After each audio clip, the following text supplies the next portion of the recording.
میں پیری اور موریدی، چونکہ آپ کی زمین بڑی کشادہ ہے، سارے لوگ آپ کے پاس جاتے ہیں اور سب کو 4-10 مریدوں کو بنا کر کے کھانے پینے کا ذریعہ بناتے ہیں۔ قیامت کے دن اگر اللہ نے پوچھ لیا کہ تم نے کوئی راستہ دوسرا اپنا لیے ہوتے، کھیتی باڑی کر لیے ہوتے، بزنس کر لیے ہوتے، دنیا میں کروڑوں لوگ تو جیتے ہیں، جس کے پاس سرکاری نوکری نہیں ہے وہ بھی جی رہے ہیں، جس مولوی کے پاس سرکاری نوکری ہے اس سے اچھا تو مسجد کے امام اچھا کھا پی لیتے ہیں، جو 10,000 روپے ماہانہ کماتے ہیں، مست رہتے ہیں، وہ بھی بائک پہ چلتے ہیں، اور آج کل تو 100 میں 99 امام کے پاس بائک رہتی ہے، سرکاری نوکری نہیں ہے پھر بھی اس کے پاس بائک ہے، اور سرکاری نوکری والے کو تو تنخواہ سے پیٹرول ڈالنا پڑتا ہے، اور یہ تو کہیں بھی گئے فاتحہ پڑھے ایسے ہی پیٹرول کا پیسہ ان کو مل جاتا ہے، فاتحہ پڑھے پیٹرول کا پیسہ، گھر میں گئے پیٹرول کا پیسہ، صاحب نکاح پڑھائے پیٹرول کا پیسہ، یعنی پیسہ ان کے پاس دوڑتا رہتا ہے۔ یہ ہے خوشحالی، یہ ہے امامت کی برکتیں، یا اللہ ورنہ آدمی کوئی ایسا وہ پیر صاحب جو کچھ بھی جانتا ہے نکما ہے، کوئی کاروبار نہیں ہے،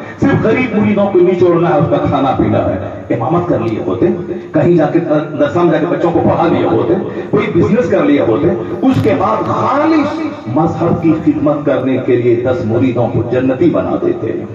ان کو تہجد گزار بناتے تھے، ان کو صحیح راستہ بتاتے تھے۔ جو پیر وہ ہے جو بے نمازی کو نمازی بناتے، پیر وہ ہے جو جمعہ نہ پڑھتا اس کو جمعہ پڑھنے والا بناتے، پیر وہ ہے جو بد اخلاق کو با اخلاق بناتے، پیر وہ ہے جو دعائیں دے تو اب ہماری حالتوں کو سدھار دے، پیر وہ ہے جو میرے گھر میں قدم رکھ دے تو شریر قسم کے جنات کا خاتمہ ہو جائے۔ یہ پیر صاحب آتے ہیں اور کہتے ہیں کہ تمہارے گھر میں جنات ہیں، میں اس کی بندش کر دوں گا۔ بندش میں چونکہ پیسہ زیادہ ہوتا ہے اس لیے دعا تعویذ کرنے والے تعویذ لکھ کے دیا تو سامنے والا بندہ 51 روپے نذرانہ پیش کرتا ہے، اور اگر گھر کی بندش کا سوال آتا ہے تو کم سے کم 1100 سے لے کے 11,000 1,11,000 روپے تک بندش میں لوگ خرچ کر دیتے ہیں بندش میں، اس لیے پیر صاحب بندش کا نام لیتے ہیں، ڈرا دیتے ہیں، جھوٹ بول دیتے ہیں، جنات ہے یہاں پہ، اب بندش کے نام پہ 11,000 روپے لاؤ، 11,000 میں 100 روپے کا خرچہ ہوا، اب باقی پیسہ سارا اپنا بچائے، اپنا چل دیے کھائے پیے موج مستی۔ جو لوگ مفت کا پیسہ کماتے ہیں ان کی بیٹیاں پہنتی ہیں جینس،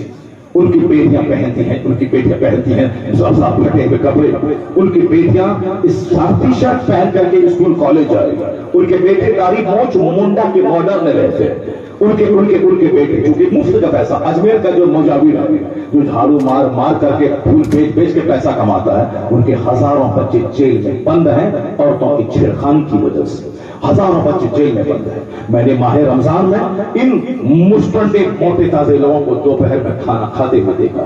ایسے لوگ پھول بیچنا، مال حرام کمانا، اور پھر اس کا نتیجہ یہ نکلا کہ ان کی بیٹیاں بگڑی ہوئی، ان کے بیٹے جیل میں۔ حرام اور مفت کا پیسہ جہاں آئے گا وہاں کبھی بال بچے نیک نہیں بنیں گے، اور کبھی ان کی بیوی وفاداری سے نہیں جیے گی۔ جہاں محنتوں سے پیسہ آتا ہے، جہاں محنت و مشقت سے پیسہ آتا ہے، جہاں آدمی 2 گھنٹے پسینہ بہا کے پیسہ کماتا ہے، جہاں آدمی 24 گھنٹے کی ملازمت کر کے پیسہ کماتا ہے، جہاں دکان میں 12 گھنٹے بیٹھ کے آدمی ایک پیسہ کما کے تب 500 روپے لے کے وہ اپنے گھر جاتا ہے، محنت کا پیسہ، اس پیسے کی قدر ہوتی ہے، اس پیسے میں زیادہ فسادات نہیں ہوتے،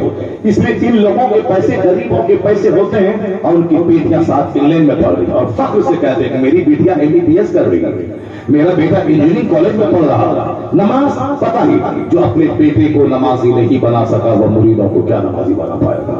جو اپنی بیٹیوں کو حیا اور شرم کا پیغام نہیں دے پایا وہ دوسروں کو کیا پردے کا نظام اور سسٹم دے پائے گا۔ تو اس اینگل سے بھی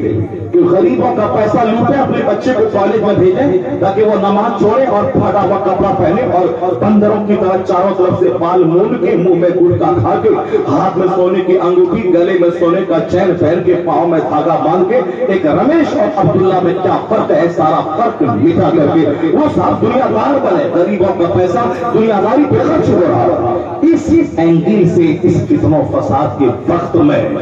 جبکہ ہر آدمی یہی چاہتا ہے کہ میرا بیٹا اسکول کالج میں پڑھے اور داروغہ بنے، انجینئر بنے، ڈاکٹر بنے، مجھ جیسا مولوی جو خطابت کر کے نظامے کماتا ہے وہ بھی اپنے بچوں کو مولوی نہیں بنانا چاہتا کہ میرا بچہ مولوی بن کے امامت کر کے چند پیسے کمائے گا، ہم کو اللہ نے موقع دیا ہے کمانے کا تو میرا بچہ انجینئر بنے گا، ڈاکٹر بنے گا، دوسرے کا محتاج نہ رہے گا۔ اس زمانے میں سب کے دماغ یہی چل رہا ہے، اور اگر مولوی کے دماغ میں نہ چلے تو بیوی کے دماغ میں ضرور چلتا ہے۔ اور بیوی کہتی ہے کہ آپ مولوی صاحب ہیں، آپ اچھا کمائیے مگر ہم نہیں چاہتے میرا بیٹا مولوی صاحب